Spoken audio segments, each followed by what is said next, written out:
Hey. Time for another Out of This World story from our space.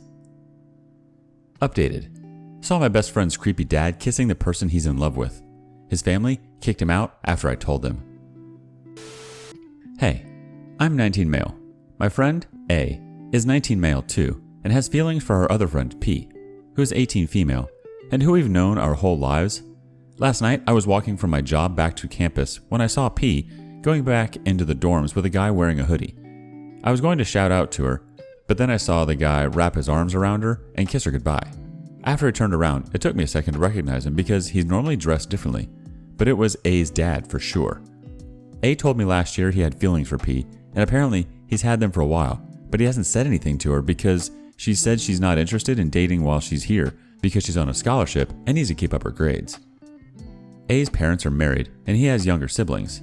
I don't know if I should tell him what I saw or stay out of it. I think I'd want to know, but I've never been in a situation like this, so I don't know. Updated. I had every intention of telling my parents and getting their advice, but then A invited me out. For a big part of the night, P was there with us. We had a few drinks, and after P left, A was basically saying how they had hung out earlier in the day, how he was going to tell her about his feelings for her, etc. I ended up telling him about what I saw, but I told him I had literally zero context and didn't know what the exact situation was. He thought I was messing with him at first. He thought I was pulling a prank. We went to P's room, and he was like, "Are you effing my dad? I need you to look me in the eyes and tell me you aren't effing my dad." And she immediately started crying, saying that she felt horrible for what she was doing, and she felt horrible for lying to us and hurting A's family and mom, but it just started happening. And she didn't know how to stop it from happening. A was really mad. He told her it was disgusting. He's known her since she was a kid. P was just sobbing and kept apologizing over and over, so he thought it was for the best if we left and let her roommate calm her down. I tried to calm A down, but then he called his mom and was just like, "Did you know Dad was sleeping with P?" And she thought he was messing with her, and she kept asking him how much he'd had to drink, but she finally realized he was telling the truth, and I could hear her yell through the other side of the phone, I guess to A's dad, "Is this the truth? Is he telling the truth?" So the aftermath of all this is that A's dad was kicked out of the house. His mom is next level pissed, destroying his crap level pissed. P's parents are pissed too. Apparently the altercation A's dad had with her dad didn't end well. It wasn't physical or anything, just ugly, I heard. I don't know when the relationship started, but I guess the timing is suspicious enough that the cops came and talked to P, who is doing alright, but just mainly wants to be left alone right now. A is still pissed. He's blowing off classes and binge drinking, and said he doesn't plan on stopping until he forgets about his pathetic father. All of this sucks, but I know I couldn't have kept this from A. He's my best friend and I couldn't keep that from him. I know some people think I should have kept my mouth shut, but I think that would be a pretty crappy thing to do to a friend. Our first reaction comes from Salty Danger Hands. You 100% did the right thing. Being a good friend isn't always going to be a fun thing. Hard truths, tough love, and honesty all demand sacrifice. You did great. Sorry it sucks. Next up, a comment from Feralist. You did the hard yet right thing, OP. I'm sorry for your friend. Another quick comment from Appropriate Resist 26. Methinks the girl was groomed and dad is a pedo. Last comment before I move on. Scattering Bones says, I also kind of suspect this. Dad seems like a total creep. The next story starts off, found out wife cheated on me during her pregnancy. So this is just an insane story. Backstory, wife and I have been together for 15 years and married going on 4 years. We met in college, fell in love, and were best friends. When we graduated, she went to grad school. When I moved back home, we had a long-distance relationship for 4 years. During that time, I focused on my job and saved money, busing every other weekend. She graduates grad school and moves up to where I live. 2 years later, I bought a condo. After, she nags me that she is sick of living with roommates and we move in together. I wait to get married because I want to make sure she finishes residency and she can be trusted. The whole time she is asking me to get married. We get married and she starts asking, when do you want a baby? Again, I wait a couple of years to make sure everything is okay. During that time, we are best of friends and have a great lifestyle going on, 3 vacations a year. We both work hard and like to play hard too. I would say we have an A+ relationship. We start trying to have a baby and finally conceive. A month later, we close on a new house, which needs a ton of work. A month later, the COVID crisis happens. She works in a hospital, and we are now very worried because she is pregnant and there is no way we can start rehabbing the house. During this time period, we are very stressed. She becomes very withdrawn and is always texting on her phone with her friend. I am also working full-time and general contracting the whole rehab of the house. I show up to the house at 7, then go to work and get back to the house at 4:15, and work at the house on weekends. During this time period, my wife is very withdrawn and always talking to her female coworker friend. I figure she is just venting about the stress of COVID at the hospital. Late into her pregnancy, things just get very bizarre. She starts dressing like a teenage boy skateboarder. She then has a major crying breakdown one night. She is crying so hard that I get worried she is going to lose the baby. I just chalk it up to pregnancy hormones. We have a baby. I am over the moon, and she is also a little happy. 2 weeks after having the baby, she is still very depressed. In an effort to help her, I look through her phone and I find texts with her best friend and her female coworker that they have been sleeping with each other. We have a major blow up.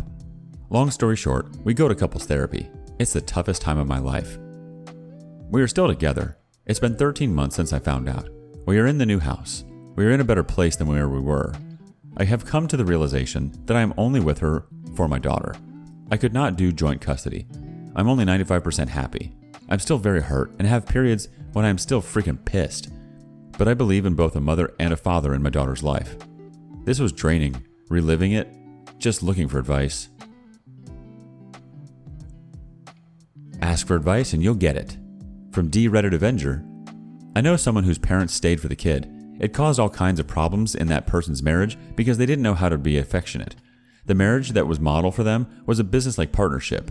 Not a lot of fighting, but not a lot of love. So that is how that person did marriage. Caused all kinds of problems for them because their spouse was starved for physical attention. This person's parents got divorced after they grew up anyway. I say that to say, mirroring a loveless marriage is probably not something to do to help your kid grow up to be emotionally healthy. Better to be from divorced parents where at least one of them is happy, than one where both are miserable. Next thought comes from Electrical Clock 597. You want some advice?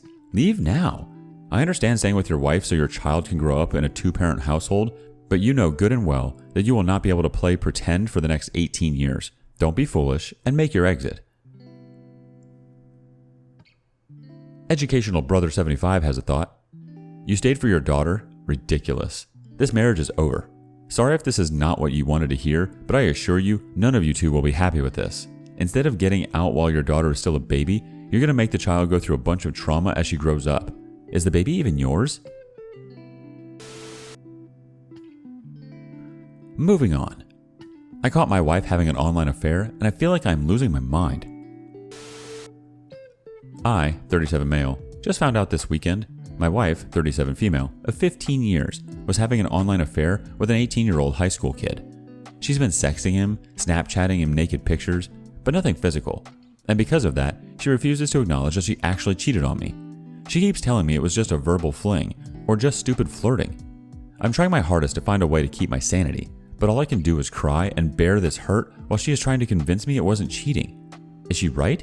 Is it just a verbal fling? Edit. Sorry I haven't answered back to most posts. I was on a flight to head back to my parents for some support and just feel like I am loved. To answer the serious questions, I honestly have no way of finding out any info on the kid she cheated on me with. All I know is he lived a few states away. I was in too much shock initially to even process that she could be a pedophile. We have 3 sons together, one of which is 14 freaking years old. God, I feel so disgusted. I know she wouldn't hurt our sons in that way. Our first reaction comes from USAF Retired 2017. My ex tried this. He said he didn't consider an emotional affair an affair. What? Look up what an emotional affair is, homie, and tell me that crap didn't happen. But because he didn't recognize it as an affair, he did nothing wrong. I told him what mattered was how I viewed it. He was going outside the marriage by sexting and having intimate conversations with this woman. He continued to gaslight me into thinking I was crazy and that I was overreacting. Don't let her do this to you. You're not crazy or overreacting, and it wasn't a verbal fling. That's the dumbest crap ever. It was an emotional affair, and if she can't hold herself accountable, she'll most likely do it again. Next thought comes from Da Loco 6913. You have a bigger problem, bud. Depending on his age, when it started, you might be married to a pedophile. If she does not want to admit responsibility, you will remain in this pain constantly. She chose a kid. How long was it going on? Was the kid underage when she started grooming him? See a lawyer and file the papers. This will tell her that you are also entitled to your choices. This process can be stopped at any stage. Separate finances. Take your ring off and put it where she can see it. Get tested for STDs, but you need to leave the pamphlets out. This is a slap in the face for her as you now reveal how little trust you have in her. You are telling her that her behavior tells you that she has done this before. If there are kids, DNA test them. Again, leaving any literature for her to find. I know this seems drastic, but until she really acknowledges her infidelity, you cannot save the marriage. You will never heal, and trust will be a myth. She is the bad guy, and she chose to blow up her marriage. Tycho Jassard chimes in, sexual contact, physical or virtual, is cheating. Denial and minimizing is the first layer of defense for a cheater.